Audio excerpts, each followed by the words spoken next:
22 March থেকে শুরু হতে চলেছে কলকাতা বনাম রয়্যাল চ্যালেঞ্জার্স ব্যাঙ্গালোর টিমের মধ্যে tata IPL 2025 opening match. Kolkata Eden garden স্টেডিয়ামে এই ম্যাচ দেখতে পাওয়া যাবে। বড় ম্যাচের আগে দুই টিমের প্লেইং 11 দেখে নেব। তার কারণ টাটা আইপিএল 2025-এর আগে অনেক প্লেয়ার চোটের মধ্যে রয়েছে এবং বড় বড় প্লেয়াররা থাকবে না এই টাটা আইপিএল।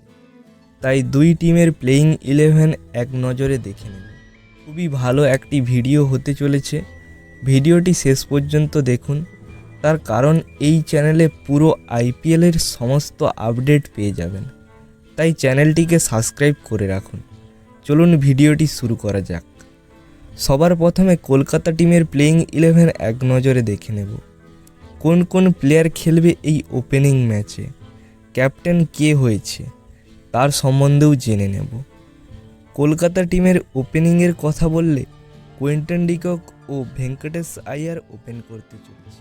বাট আগেরবার সুনীল নারিন ওপেন করেছিল এবং দুর্দান্ত খেলেছিল, দলের জন্য কাপ এনেছিল। কিন্তু এইবার নতুন ক্যাপ্টেনের সাথে মাঠে নামছে কেকেআর, তাই এই দুই ওপেনিংয়ের সাথেই মাঠে নামতে চলেছে কেকেআর দল।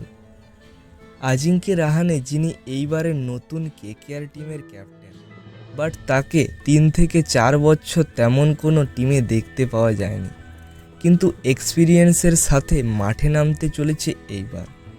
আজিঙ্কে রাহানেকে নম্বর 3-এ খেলতে দেখতে পাওয়া যাবে। ভাইস ক্যাপ্টেন হিসাবে খেলবেন ভেঙ্কটেশ আইয়ার ও উইকেট কিপার করবেন Quinton de Kock.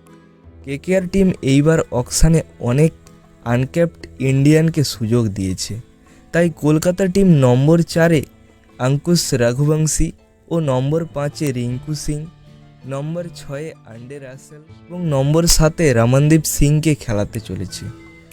KKR team Rinku সিংকে রিটেন করেছে, রমনদীপ সিংকেও রিটেন করেছে, এছাড়াও রাসেলকে রিটেন করেছে। কেকেআর টিমের খেলানোর অনেক সুযোগ রয়েছে।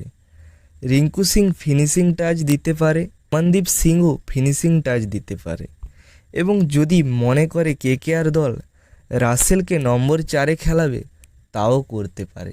কিন্তু অঙ্কুশ রঘুবংশীর জন্য বড় সুযোগ রয়েছে নিজেকে প্রুভ করার।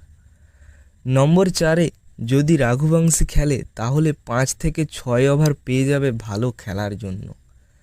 যাই হোক, কেকেআর দলের বোলিংয়ের দিকে নজর দেওয়া যাক।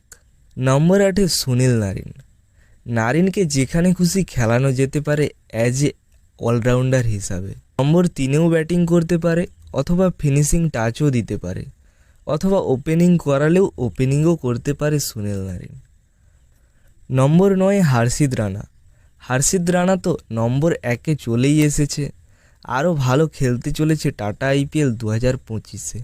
নাম্বার 10-এ খেলতে চলেছে Spencer Johnson. But enrich Nokia ভারতে পৌঁছে গেছেন, কিন্তু চোটের কারণে হয়তো প্রথম ম্যাচটি মিস করবেন, কিন্তু তারপর থেকে কন্টিনিউ করতে চলেছে। নম্বর 11-তে most of the best spinner as a Indian Varun Chakravarthy, যার সম্বন্ধে কিছুই বলার দরকার নেই। সবাই সব কিছু জানে চ্যাম্পিয়ন ট্রফিতে ঠিক কী করেছিল Varun. Highest wicket taker as a Indian. Kolkata team পুরো দমে মজবুত আইপিএল 2025-এ আরও একবার চ্যাম্পিয়ন হওয়ার জন্য। চলো কেকেআরের পর আরসিবি টিমের প্লেইং 11 দেখে নিই। Opening জুটিতে RCB team Virat Kohli ও ফিল সল্টকে খেলাতে চলেছে।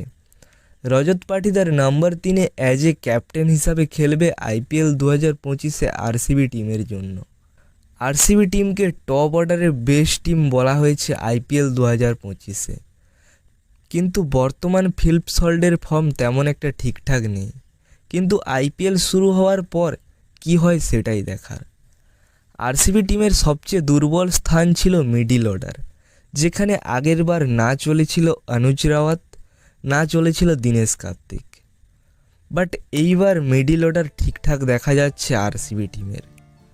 নম্বর 4-এ লিয়াম লিভিংস্টন, নম্বর 5-এ জিতেশ শর্মা এবং নম্বর 6-এ টিম ডেভিড ও নম্বর 7-এ Krunal Pandya. Livingstone middle order খুব ভালো খেলেন এবং দরকারে তুফানি ব্যাটিংও করেন। এছাড়াও Jitesh Sharma as a wicket keeper হিসাবে খেলবে। কুনাল পান্ডিয়া স্পিন বোলিংয়ের পাশাপাশি ব্যাট থেকে রান করবেন। টিম ডেভিড ফিনিশিংয়ে কতটা খতরনাক তা আমরা সবাই জানি। এই টিম ম্যাক্সওয়েল ক্যামেরন গ্রিনকে বাইরে বের করেছে ঠিকই, কিন্তু খুব ভালো করেছে এইবার যেই সব প্লেয়ারদের দলে জায়গা দিয়েছে। যাই হোক, আরসিবি টিমের বোলিং ডিপার্টমেন্টের দিকে নজর দেওয়া যাক। নম্বর 8-এ ভুবনেশ্বর কুমার, নম্বর 9-এ শ্রেয়স শর্মা, নম্বর 10-এ লুঙ্গি এঙ্গিটি ও নম্বর 11-তে ইয়াশ দয়াল। জস হ্যাজেলউড খেলবে না প্রথম কিছু ম্যাচ, তার কারণ চোটের কারণে চ্যাম্পিয়ন ট্রফিতেও খেলতে দেখা যায়নি এই প্লেয়ারকে। বাট এক্সপিরিয়েন্স হিসাবে লুঙ্গি এঙ্গিটি যথেষ্ট ভালো বোলার। মোহাম্মদ সিরাজকে যেহেতু রিলিজ করেছে, তাই ভুবনেশ্বর কুমার ও ইয়াশ দয়াল আরসিবি টিমের মেন পেসার হতে চলেছে এবং লুঙ্গি এঙ্গিডিও খুব দুর্দান্ত একজন বোলার। সব মোট এই প্লেইং 11 নিয়েই মাঠে নামতে চলেছে আরসিবি টিম। আগের বারের তুলনায় যথেষ্ট মজবুত টিম আরসিবির। দুই টিমের কোন টিম ওপেনিং ম্যাচ জিততে চলেছে 22শে মার্চ নিচে কমেন্ট করুন। ভিডিওটি ভালো লাগলে একটি লাইক করুন এবং চ্যানেলে নতুন হয়ে থাকলে চ্যানেলটিকে সাবস্ক্রাইব করে রাখুন। ধন্যবাদ সবাইকে।